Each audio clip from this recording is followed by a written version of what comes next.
Menjadi anak rohani yang kuat itu tujuannya bukan forever jadi anak, tapi supaya suatu hari jadi bapak. Paulus bilang gini sama Timotius, anak rohaninya, "Hey Tim," gitu kira-kira, "apa yang kamu telah dengar selama ini, tentunya sudah kamu catat baik-baik, catat di kertas, catat di hati. Percayakan itu kepada orang-orang yang dapat dipercayai, and trust." Kalau Anda belum subscribe di channel ini, segera supaya Anda bisa mengikuti terus rema-rema dari Roh Kudus ya. Saya ingin menyampaikan sebuah pesan Tuhan yang simpel saja berjudul menjadi anak rohani yang kuat. Tolong dicatat. Menjadi anak rohani yang kuat. Sambil dibuka di surat Paulus yang kedua kepada Timotius, pasal yang kedua ayat 1-7, 2 Timotius 2 ayat 1-7. Izinkan saya untuk menganggap Anda sebagai anak rohani saya di saat teduh ini. Boleh ya? Suatu kehormatan sih. Karena Tuhan sesungguhnya yang adalah Bapa kita semua. Tapi Tuhan itu mempercayakan jiwa-jiwa kepada kita untuk kita muridkan. Dan di saat teduh bersama, kita semua dimuridkan untuk kebaikan kita dan demi kemuliaannya. Saya punya agenda untuk menggembalakan Anda, sekalipun lewat media gini nggak ada jarak di antara Anda dan saya, hati ke hati manusia batinnya. Saya menganggap Anda sekali lagi sebagai anak titipan dari Tuhan. Tolong, ini adalah sesuatu yang rohani sifatnya, sekalipun juga sebagian Anda jauh lebih tua dari saya, tapi saya bicara soal kerohanian di sini, bukan soal usia duniawi. Saya ingin sekali untuk mendidik Anda sekalian di dalam takut akan Allah dan dalam kebenaran, dengan tujuan supaya kita semua menjadi semakin seperti Kristus. Itu tujuan akhirnya. Bukan Anda menjadi seperti saya atau seperti kami, tapi kita semua menjadi seperti Yesus Kristus. Panggilan untuk ikut menderita, kita baca sekarang ya. Ini adalah surat Paulus kepada Timotius. "Sebab itu, hai anakku, jadilah kuat oleh kasih karunia dalam Kristus Yesus. Apa yang telah engkau dengar daripadaku di depan banyak saksi, percayakanlah itu kepada orang-orang yang dapat dipercayai, yang juga cakap mengajar orang lain. Ikutlah menderita sebagai seorang prajurit yang baik dari Kristus Yesus. Seorang prajurit yang sedang berjuang tidak memusingkan dirinya dengan soal-soal penghidupannya, supaya dengan demikian ia berkenan kepada komandannya. Seorang olahragawan hanya dapat memperoleh mahkota sebagai juara apabila ia bertanding menurut peraturan-peraturan olahraga. Seorang petani yang bekerja keras haruslah yang pertama menikmati hasil usahanya. Perhatikanlah apa yang kukatakan. Tuhan akan memberi kepadamu pengertian dalam segala sesuatu." Ayat 7 saya baca sekali lagi dulu. Perhatikanlah apa yang kukatakan. Anda juga perlu memperhatikan apa yang saya katakan di saat teduh bersama. Tuhan akan memberi kepadamu pengertian dalam segala sesuatu. Biar lewat mulut saya saat ini Tuhan memberi kepada kita semua sebuah pengertian yang baru tentang hubungan Bapa dan Anak di dalam Roh Kudus. Ayat pertama, "Sebab itu, hai anakku." Ini Paulus ngomong sama Timotius. Sekalipun surat saja, kita bisa merasakan hati bapaknya. Bapaknya Timotius itu bukan Paulus, karena Timotius adalah anak Tuhan. Bahkan Timotius sudah kenal Tuhan sebelum ketemu Paulus. Ketika Paulus dalam sebuah mission trip atau sebuah perjalanan misi yang kedua kali mampir kembali ke kota Listra, tempat Timotius ada. Timotius ini, saya kasih bocoran, dia sudah kenal Tuhan dari sejak mama dan grandmanya. Omanya sudah memperkenalkan dia kepada iman dan kebenaran. Sebenarnya Timotius itu anak Tuhan. Kita semua juga anak Tuhan, gak seorang pun layak dipanggil sebagai guru atau disebut sebagai bapak. Tapi meskipun demikian, Paulus tetap menyebut dia sebagai anak. Sebab itu, hai anakku.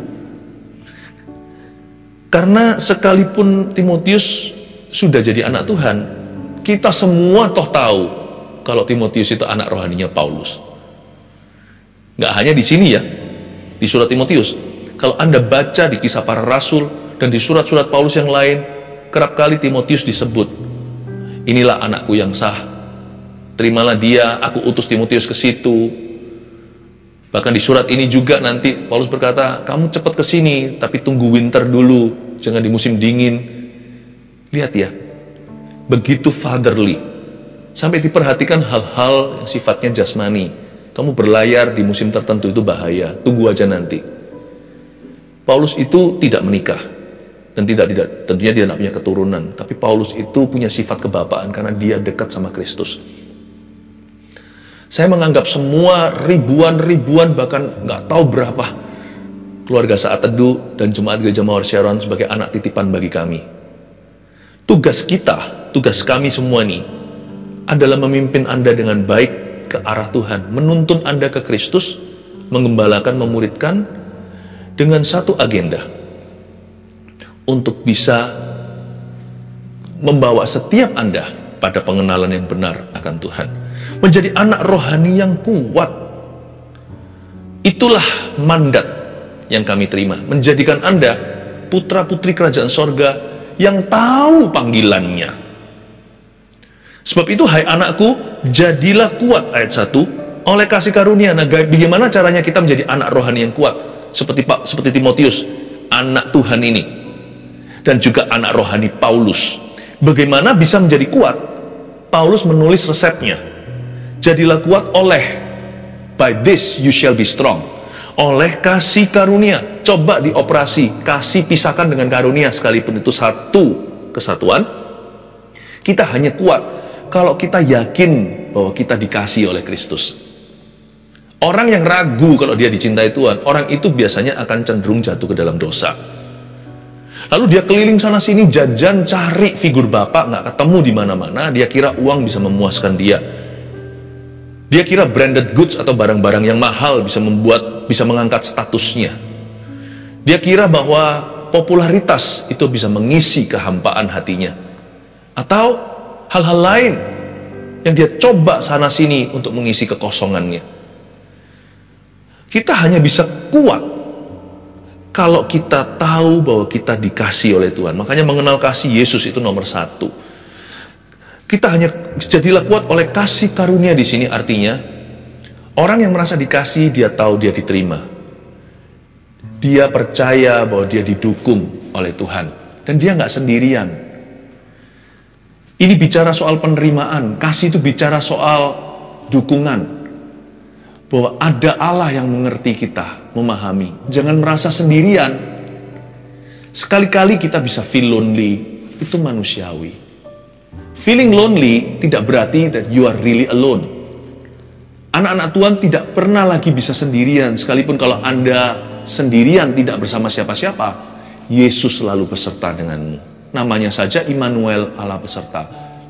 Jadi kita ini gak pernah sesungguhnya bisa sendirian atau seorang diri. Ada Tuhan di hidup kita. Kalau kita sudah punya Tuhan, jangan tanggung saudara. Beranilah merasa bahwa Anda dikasihi oleh Tuhan. GR lebih baik daripada minder. GR masih bisa sedikit difermak. Kalau berlebihan sana sini, nanti perlahan-lahan kita tahu diri. Tapi minder sudah nggak ada obatnya. Kalau kita nggak percaya diri, kita nggak percaya bahwa Tuhan mencintai kita. Orang seperti itu, Tuhan pun nggak bisa meyakinkan dia. Bukan Tuhan nggak mampu, Tuhan maha kuasa. Tapi Tuhan tidak bisa memaksa hati seseorang untuk merasa dicintai, dikasihi. Kalau Anda sudah mendengar Injil, bagaimana Yesus mati, harusnya cukup itu. Nggak perlu minta tanda lagi. Anda harus tahu bahwa Anda disayang oleh Tuhan. Lalu nggak hanya kasih. Kalau kasih saja, hanyalah sekedar suatu, kalau kasih saja hanya sebagai teori, maka jadi pengetahuan. Makanya itu ada karunia. Kasih karunia. Di sini ada keterlibatan Roh Kudus. Selain kasih, kita kuat juga oleh karena karunia. Makanya di saat teduh bersama, kita terus terima karunia baru. Apa karunia baru? Kita dapat curahan Roh Kudus. Ya kan? Kita merasakan hadirat Allah, kita masuk ke dalamnya. Kita dapat jamahan-jamahan Tuhan yang kita tidak duga. Sebagian orang-orang merasa terharu, ada yang menangis, ada yang tenang dan syahdu. Pokoknya, salah satu daripada wujud karunia di saat teduh bersama adalah dapat merasakan hadirat Tuhan.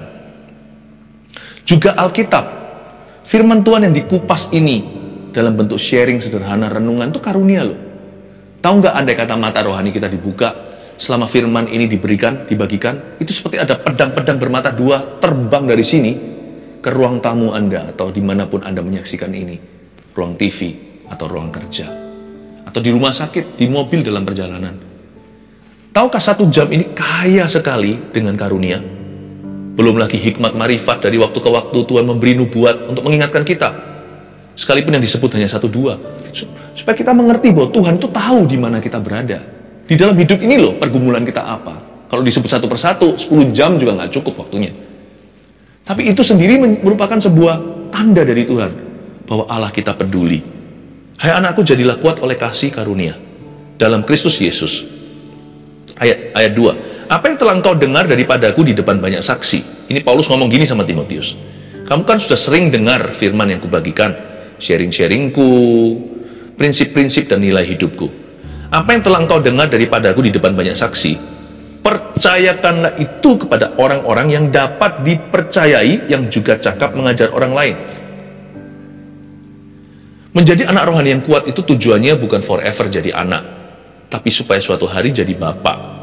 Paulus bilang gini sama Timotius, anak rohaninya, "Hei Tim," gitu kira-kira, "apa yang kamu telah dengar selama ini, tentunya sudah kamu catat baik-baik, catat di kertas, catat di hati.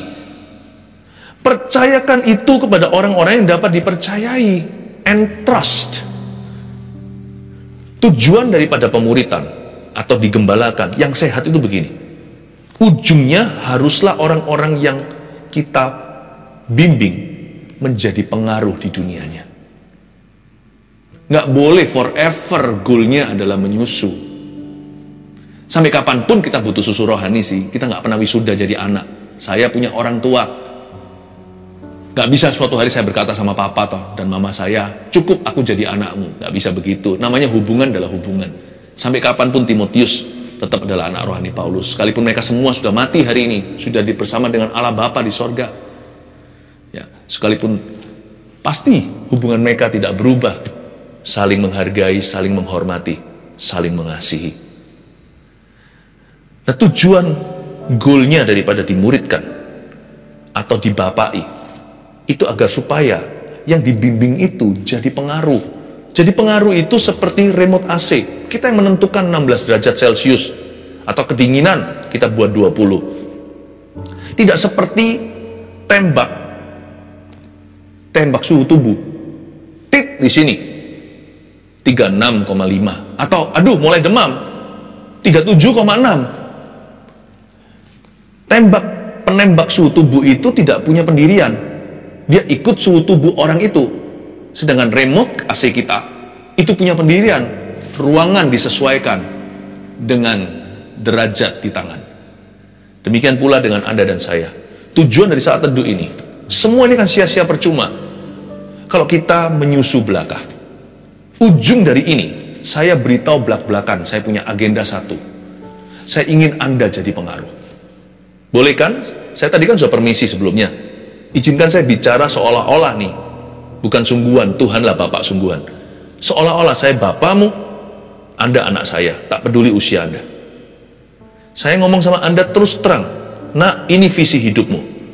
Inilah keinginan Papa," ceritanya begitu. Papa ingin kamu jadi pengaruh. Tuhan nggak menolong kita, menyelamatkan kita supaya kita selama-lamanya ditolong saja. Tuhan mau kita juga bisa menolong orang lain. Makanya itu ada janji dalam surat Paulus yang lainnya bunyinya begini. Di dalam Kristus kita menjadi lebih dari pemenang. Bukan hanya kita menang dalam pergumulan kita, tapi kita tidak hidup bagi diri sendiri saja. Lebih dari pemenang itu berarti kita bisa jadi pemimpin. Pemimpin itu bukan posisi, nggak perlu berebutan. Seperti orang dunia itu loh, semuanya itu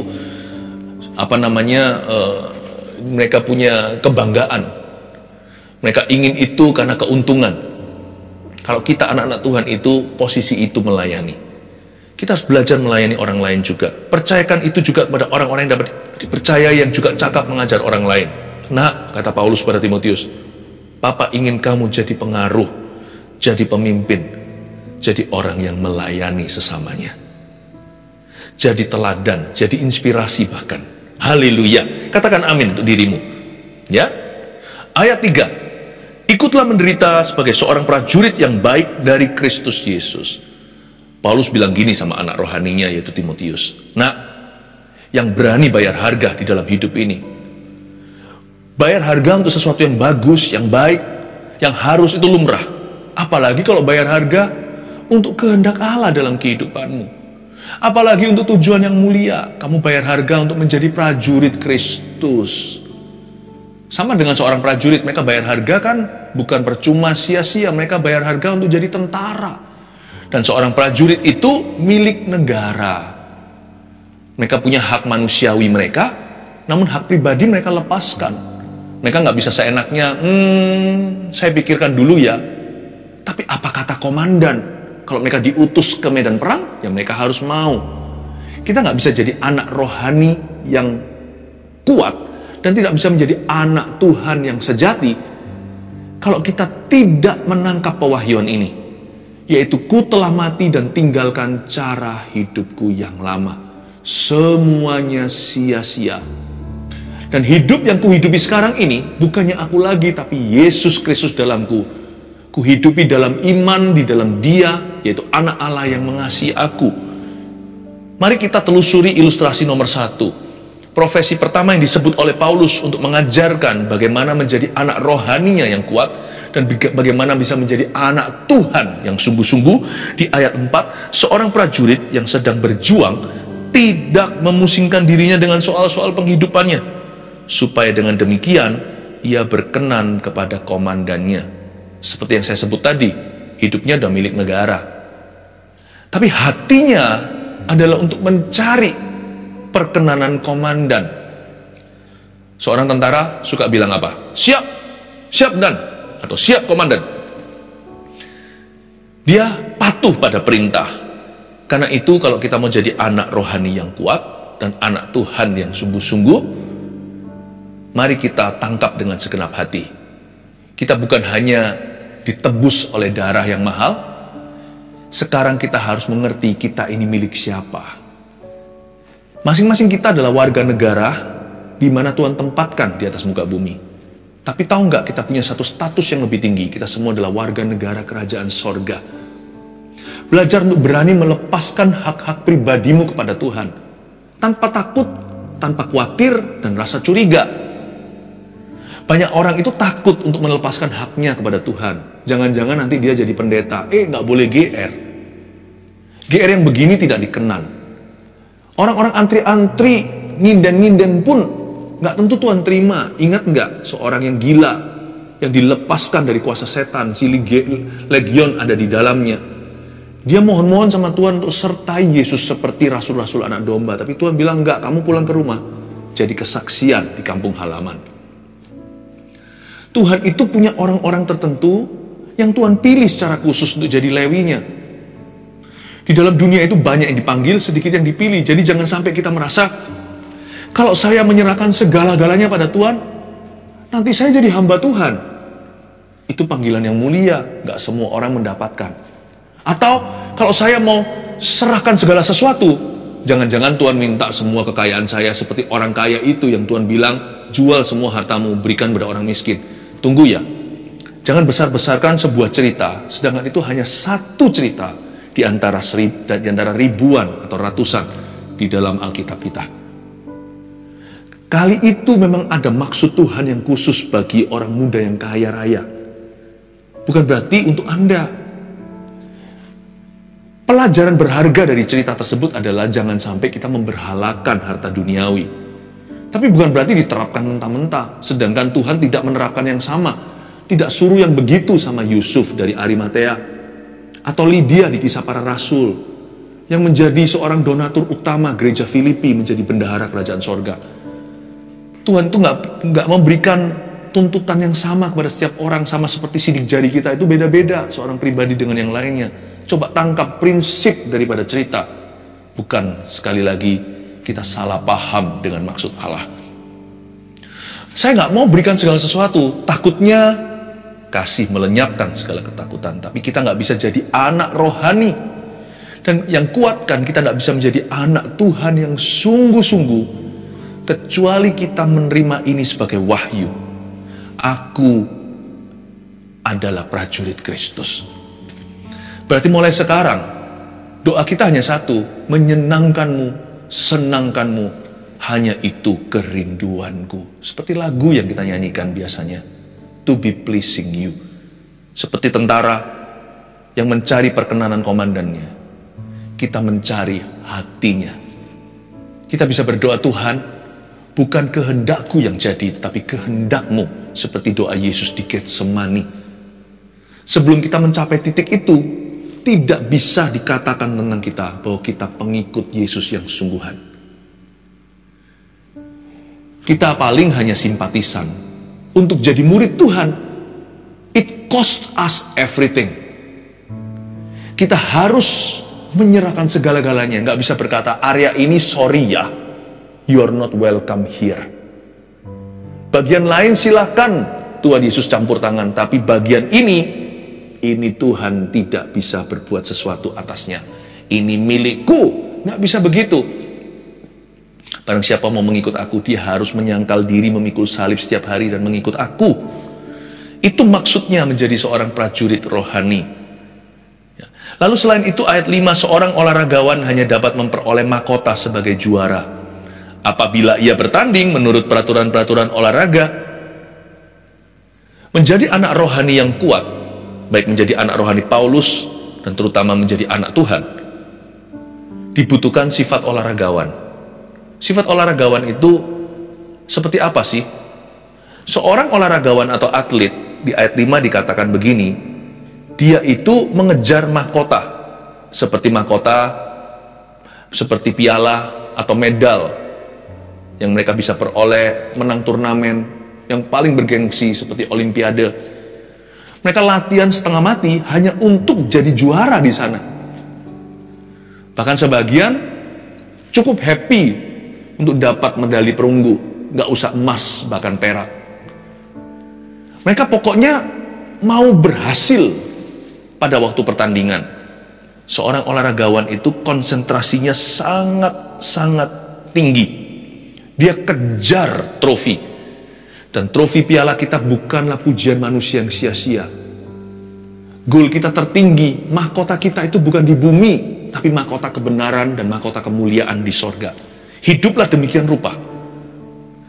Untuk mendapatkan pujian Tuhan pada akhirnya, waktu kita mati nanti di akhirat, sebelum masuk ke pintu gerbang sorga, kita ingin mendengarkan suara wisuda ketika Bapa berkata, baik sekali perbuatanmu, hai hambaku yang setia, masuklah dalam sukacitaku.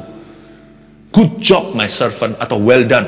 Karena itu jangan hidup sampai ke medium rare atau medium well saja, harus sampai well done. Kalau kita mau memasak kehidupan ini seperti orang masak daging, jangan setengah matang, seperempat matang, tapi sampai matang sekali, well done, baik sekali perbuatanmu. Itulah sifat olahragawan. Kadang-kadang kita nggak mengerti nih, mereka latihan setengah mati itu tujuannya hanya untuk satu turnamen saja. Betul, kita sekarang ini bayar harga setengah mati, pikul salib dengan sungguh-sungguh, hanya untuk satu turnamen. Sekali saja nanti waktu kita meninggal dunia. Karena hidup di dunia itu, kalau panjang umur 780, sebagian bisa 90. Tapi jarang sih, 780 rata-rata. Hidup di kekekalan itu 780 kali 100, lalu dikalikan 1000, lalu dikalikan 1 juta, lalu dikalikan 1 miliar, lalu dikalikan 1 triliun. Makanya namanya selama-lamanya. Jadi ini hanya setetes seiota. Kita latihan ya, jadi anak rohani sungguhan, supaya suatu hari kita dengar, well done, baik sekali perbuatanmu. Itu olahragawan. Dan mereka jaga badan, jaga makan. Saya punya teman beberapa atlet, mereka nggak sembarangan, ditakar. Seringkali waktu kita nonton, pernah nggak nonton pertandingan sumo itu yang gemuk-gemuk besar-besar itu? Ternyata, jangan kita hina, wah gemuk sekali badannya. Mereka itu memang menggemukkan diri, tapi sehat. Makanannya itu penuh dengan protein melulu. Jadi sudah ada takarannya. A sumo wrestler atau pegulat sumo itu nggak bisa makanan breakfast, lunch, dinner 3 kali sehari. Itu makanannya seenaknya fast food, apalagi mereka nggak bisa. Mereka sudah diaturkan, sudah ditakarkan, sudah disediakan. Mereka jaga badan, jaga makan. Kalau maraton nggak bisa gemuk-gemuk. Yang dari Afrika itu kuat-kuat sekali. Kurus-kurus, kayaknya dagingnya itu nggak ada lemaknya. Seperti seolah-olah hanyalah otot-otot yang lean, lalu langsung tulang. Sehingga mereka kuat lari puluhan kilometer dan menang. Semua itu by design. Olahragawan juga harus taat peraturan. Jangan pakai peraturan olahraga tinju dipakai untuk sepak bola. Nanti berantem di lapangan. Atau yang basketball, 5 orang untuk masukkan bola. Kita nggak bisa pakai cara yang sama untuk badminton ganda. Badminton 5 lawan 5 itu bingung sekali siapa yang smash nanti. Pingpong beda juga dengan volleyball. Nah, tujuan daripada pemuritan termasuk saat teduh bersama seperti ini, kenapa Anda dibimbing setiap Minggu, Rabu, dan Sabtu, adalah supaya Anda diperlengkapi menjadi anak rohani dulu di sini, menjadi anak Tuhan sehari-hari. So you know your game. Supaya yang di sini nanti ibu rumah tangga tahu bagaimana jadi ibu rumah tangga yang takut akan Tuhan dan membesarkan anak-anaknya dalam jalan-jalan Tuhan dan menjadi penolong yang sepadan bagi suaminya. Supaya yang kepala keluarga tahu bagaimana menjadi ketua kelas Tuhan di setiap family. Supaya jadi berkat dan tidak menimbulkan amarah dalam diri anak-anaknya. Tidak membangkitkan ngamuk atau amukan di dalam dada putra-putrinya. Supaya menjadi imam dalam keluarga, menjadi suami yang melindungi, menjadi teladan buat putra-putri. Demikian pula profesi. Ada juga di sini yang pebisnis pengusaha. Supaya Anda setiap minggu itu belajar firman, diajari bagaimana jadi tulus seperti merpati, namun cerdik seperti ular. Jangan terbalik-balik. Dua-dua penting di dalam dunia bisnis. Supaya Anda jadi karyawan atau menjadi staf perusahaan atau bekerja sama orang, Anda dilengkapi untuk tahu bagaimana jujur dan menjadi orang kepercayaan. Supaya promosi itu datang dari tempat maha tinggi nanti. Percayalah, nilaimu tidak akan pernah diabaikan. You determine your value to your behavior. Melalui tindak tanduk dan kelakuan Anda menentukan value Anda sendiri. Cepat lambat, Tuhan akan menyuruh kepala dan leher untuk menoleh ke Anda dan menghargai Anda sepatutnya. Bagi Anda yang masih siswa sekolah, pelajar, mahasiswa, ada porsinya sendiri. Tapi ujung-ujungnya semua adalah untuk menjadi anak rohani yang kuat. Menjadi anak Tuhan yang diurapi dan diberkati. Ayat 6, seorang petani yang bekerja keras haruslah yang pertama menikmati hasil usahanya. Lewat bimbingan saat teduh bersama, lalu Anda diajari untuk mengembangkan otot rohani. Baru berapa lama yang lalu kan saya ajarkan kepada Anda bagaimana membaca Alkitab. Karena ujungnya bukan supaya saat teduh ini diberkati, tapi supaya Anda diberkati. Bukan Anda untuk saat teduh bersama, tapi saat teduh bersama untuk Anda. Ya. Tujuannya, goal akhirnya, agenda kami adalah supaya hidup Anda diperlengkapi oleh Tuhan Yesus, menjadi anak Tuhan yang bersinar terang. Seorang petani itu seperti apa? Yang mereka bekerja keras. Seorang petani yang bekerja keras haruslah yang pertama menikmati hasil usahanya. Seorang petani itu menentukan masa depannya sendiri, sekalipun dia nggak tahu hari esoknya, tetap di tangan Tuhan. Tetapi di tangannya lah jenis tuaian. Kalau seorang petani ingin menuai beras, dia harus tanam padi. Kalau seorang petani mau tuai jagung, ya dia harus tanam biji jagung. Kalau mau tuai buah semangka, ya tanam biji semangka. Seorang petani menentukan tuaiannya, sedangkan Tuhan yang akan menumbuhkan taburannya. Jadi seorang farmer itu merencanakan masa depannya bersama dengan Tuhan. Makanya petani-petani itu setelah mereka itu tanam, mereka berdoa kepada Tuhan agar Tuhan memberi pertumbuhan. Tahu nggak sepanjang sejarah, farmers are some of the most spiritual people on earth. Petani adalah salah satu daripada orang-orang yang paling rohani sepanjang sejarah profesi di dunia ini. Karena mereka bergantung dengan hujan, bergantung dengan iklim. Semua nggak dalam penentuan mereka hanya menentukan tuaian. Demikian pula Anda. Lewat saat teduh bersama, saya ingin mengajarkan kepada Anda. tabur tuai itu ada. Kalau Anda mau menuai kehidupan, taburlah kekudusan. Kalau Anda mau menuai kebinasaan, ya silakan tabur kedagingan. Kalau kita mau menuai hubungan yang diberkati dan memuaskan, taburlah kasih. Jangan kata-kata sembarangan. Dan kalau kita itu ingin sekali agar usaha kita atau bidang yang kita tekuni itu ditambah-tambahkan oleh Tuhan, maka taburlah kerajinan bukan kemalasan, plus kejujuran. Dan tentunya berkat Tuhan di atas semuanya yang menjadikan kaya, susah payah tidak menambahinya. Lewat pemuritan seperti ini, Anda dan saya dipersiapkan untuk menjadi petani-petani rohani yang profesional. Selain itu petani apa lagi? Petani itu menaburkan, lalu dia juga harus menunggu dengan sabar. Kita punya karakter itu ditempa untuk long suffering and patient. Untuk kita itu sabar, bukan hanya sabar dan panjang sabar. We'll be with you. Saya akan bersama dengan Anda sepanjang yang Tuhan izinkan. Kami akan menyertai perjalananmu dalam menunggu janji-janji Tuhan dalam hidup Anda. Dalam menanti Anda tidak sendiri.